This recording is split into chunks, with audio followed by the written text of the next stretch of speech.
Subscribe करें ideal progressive school के YouTube channel को और वीडियो अच्छी लगे तो लाइक और शेयर करें और बेल आइकन को दबाना ना भूलें ताकि इस चैनल पर अपलोड होने वाले सारे वीडियो सबसे पहले आपके पास पहुंच सके। आज हम लोग क्लास 10th की हिंदी बुक क्षितिज से यह दंतुरित मुस्कान कविता को बहुत ही आसान तरीके से समझते हुए पढ़ने वाले हैं। इस कविता के कवि हैं नागार्जुन। कविता में छोटे बच्चे की मुस्कान को देखकर कवि के मन में जो भाव आते हैं, फीलिंग आती है, जो वो महसूस करते हैं, उसे ही इस कविता के माध्यम से उन्होंने बताया है। कवि का मानना है कि इस सुंदरता में ही जीवन का संदेश है। तो कविता शुरू करते हैं। तुम्हारी यह दंतुरित मुस्कान मृतक में भी डाल देगी जान। दंतुरित मतलब बच्चों के नए नए दांत जो निकल रहे होते हैं अभी। दंतुरित मुस्कान क्या होती है? दंतुरित मुस्कान होती है छोटे बच्चे की मुस्कान जिसके अभी अभी नए नए 2 दांत आगे वाले निकले होते हैं।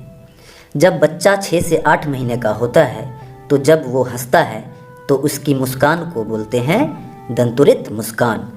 तो कवि जो हैं सो काफ़ी टाइम के बाद अपने घर पर आए हैं। तो जब उन्होंने अपने बच्चे की मुस्कान को देखा जिसमें 2 दांत उसके निकल गए थे तो उसको वे बोल रहे हैं दंतुरित मुस्कान। तो उस बच्चे की दंतुरित मुस्कान देखकर कवि बोल रहे हैं कि उसकी मुस्कान इतनी मनमोहक है कि मृतक में भी डाल देगी जान। मृतक मतलब जो मरा हुआ इंसान है, जिसके अंदर जान नहीं है, उसके अंदर भी जान डाल देगी, इतनी प्यारी वो मुस्कान है। मरा हुआ इंसान यहाँ पर सचमुच में मरा हुआ इंसान का भाव नहीं है। मरे हुए इंसान से यहाँ मतलब है कि जिसकी आशाएं मर चुकी हैं, जिसके अंदर निराशा भर चुकी है। निराश व्यक्ति भी जो है ऐसे बच्चे की मुस्कान देख ले तो वह भी जो है खुश हो जाएगा, उसके अंदर भी जान आ जाएगी। धूली धूसर तुम्हारे ये गात। धूली धूसर क्या होता है? जो धूल से भर गया हो, मिट्टी से भर गया हो, धूल लगा। गात यानी गात मतलब शरीर। उस बच्चे का जो है शरीर है वो धूल से भर गया है क्योंकि बच्चा ज़मीन में खेल रहा है, जिसके कारण उसके शरीर में धूल मिट्टी लग गए हैं। छोड़कर तालाब मेरी झोपड़ी में खिल रहे जलजात। जैसे कमल, जलजात मतलब कमल।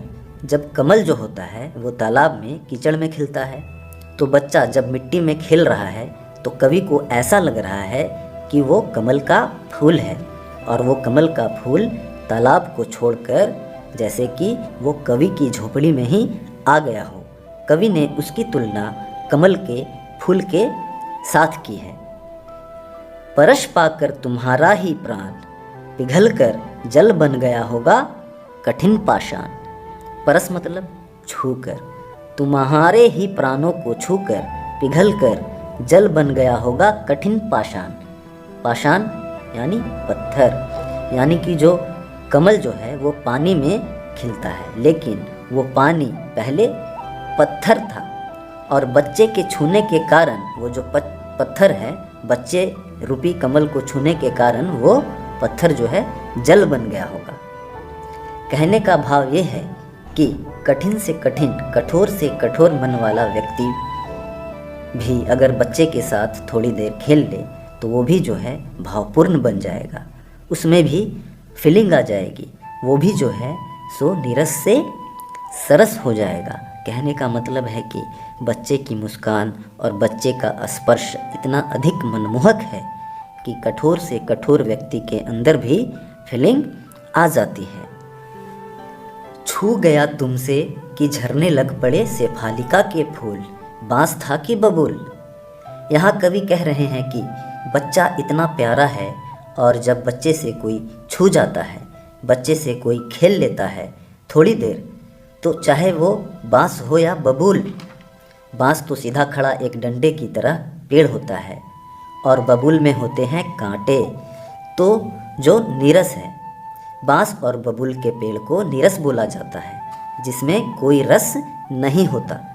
तो इस तरह का इंसान भी जिसमें कोई रस नहीं होता वो बांस या बबूल की तरह होता है। उसके अंदर से भी शेफालिका के फूल झड़ने लगते हैं, यानी प्यार झलकने लगता है, उसके अंदर से भी मीठे बोल निकलने लगते हैं। वो खुद खुश हो जाता है, प्रसन्न हो जाता है बच्चे को छूकर, जैसे बांस और बबूल के अंदर से जैसे कोई शेफालिका के फूल झड़ने लगे हों, यानी कि इतना सरस हो जाता है वो बच्चे से अगर छू जाए तो चाहे वो बांस हो या बबूल, यानी कि वो भावपूर्ण नहीं भी है तो वो भावपूर्ण हो जाता है, उसके अंदर भी फीलिंग आ जाती है, वो भी खुश हो जाता है। तुम मुझे पाए नहीं पहचान, देखते ही रहोगे अनिमेष। तो कवि काफ़ी दिनों के बाद घर पे आए हैं तो उनका बच्चा उनको पहचान नहीं रहा है, तो वो कवि पूछ रहे हैं उससे, अपने बच्चे से, तुम मुझे पाए नहीं पहचान, तुम मुझे पहचान नहीं पाए ना, देखते ही रहोगे अनिमेष। अब उससे पूछ रहे हैं, क्या तुम मुझे अनिमेष मतलब एकटक देखते ही रहोगे, बिना पलक झपकाए। अनिमेष यानी बिना पलक झपकाए, क्या तुम मुझे देखते ही रहोगे, मुझे पहचानोगे नहीं ना, थक गए हो। फिर पूछते हैं कवि कि तुम थक गए हो, लगता है मुझे लगातार एकटक देखते देखते तुम थक गए हो। आँख लूँ मैं फेर, क्या मैं मुंह अपना दूसरी तरफ कर लूँ, अपनी आंखें दूसरी तरफ फेर लूँ ताकि तुम थोड़ा आराम कर लो। लगातार मुझे तुम देख रहे हो तो तुम थक गए होगे। क्या हुआ यदि हो सके परिचित न पहली बार। अब कवि पूछ रहे हैं, क्या हुआ अगर तुम मुझे पहली बार में नहीं पहचान पाए तो। क्योंकि कवि काफ़ी दिनों बाद घर पर आए हैं तो बच्चा जो है अब बड़ा हो गया है थोड़ा, तो बच्चा पहचान नहीं रहा है। छोटा बच्चा जो होता है वो कई दिन बाद अगर किसी को देखता है तो पहचान नहीं पाता है। यदि तुम्हारी माँ न माध्यम बनी होती आज, मैं न सकता देख, मैं न पाता जान। अब कवि कह रहे हैं कि तुम्हारी माँ के कारण ही तुम्हें देख पाया हूँ मैं, तुम्हें आज जान पाया हूँ। अगर तुम्हारी माँ न होती, तुम्हारी माँ ने मुझे मिलाया न होता, उसने तुम्हारी देख रेख न की होती तो मैं तुमसे मिल नहीं पाता, तुम्हें देख नहीं पाता, तुम्हें जान नहीं पाता। तुम्हारी यह दंतुरित मुस्कान और ना ही तुम्हारी इस प्यारी दंतुरित मुस्कान को देख पाता। धन्य तुम, माँ भी तुम्हारी धन्य। अब कवि कह रहे हैं, तुम्हारा धन्यवाद है, तुमने मुझे इतनी प्यारी जो दंतुरित मुस्कान दिखाई है, और तुम्हारी माँ का भी धन्यवाद है क्योंकि उसने तुम्हारी देख रेख की है। चिर प्रवासी मैं इतर मैं अन्य। चिर प्रवासी होता है जो बहुत टाइम से घर से बाहर रहता है। इतर यानी दूसरा, पराया, जो अपना न हो, उसको हम बोलते हैं इतर यानी दूसरा। इस पंक्ति में कवि कह रहे हैं कि मैं तो बहुत टाइम बाद जो है घर पे आया हूँ, बहुत टाइम से मैं परदेश में ही था।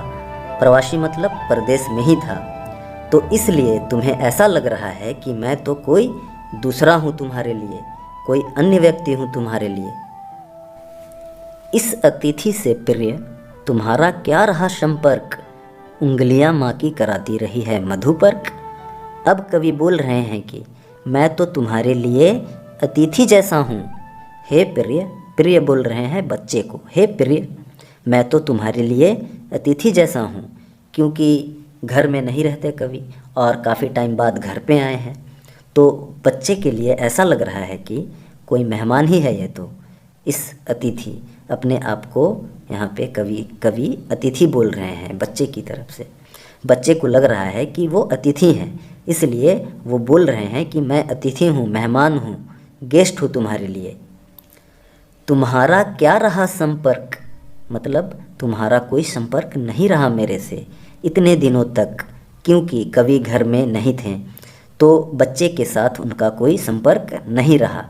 मतलब कि मिलते जुलते नहीं थे, संपर्क होना मतलब मिलते जुलते रहना, तो बच्चे से वो मिलते जुलते नहीं थे, तो बच्चे के साथ कोई संपर्क नहीं था उनका, कोई मेलजोल नहीं था इतने दिनों तक।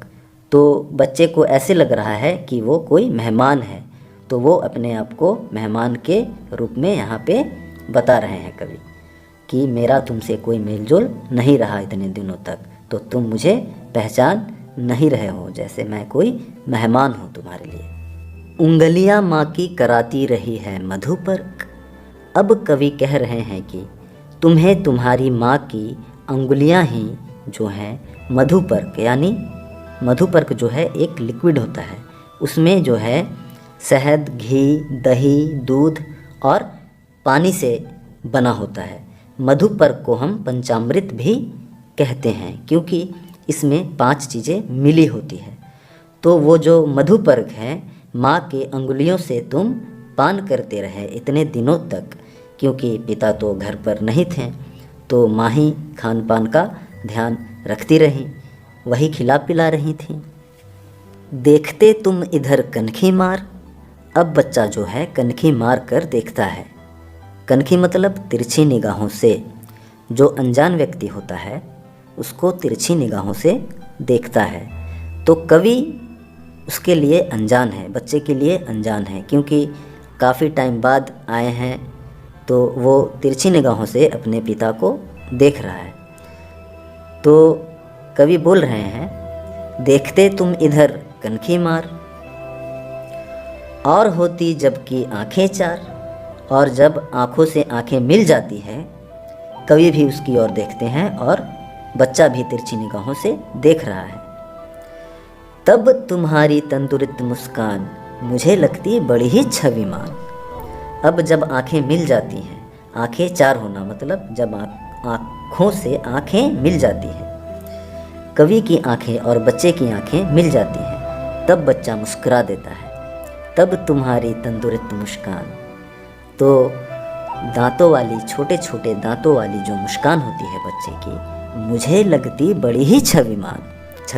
छविमान मतलब बहुत ही सुंदर, बहुत ही मनमोहक लगती है जब वो बच्चा हंसता है। जैसे ही आंखें चार होती है, जैसे ही आंखें मिलती है कवि से, वो हंसता है दांतों के साथ, छोटे छोटे दांतों के साथ, और कवि को वो बहुत ही सुंदर लगता है।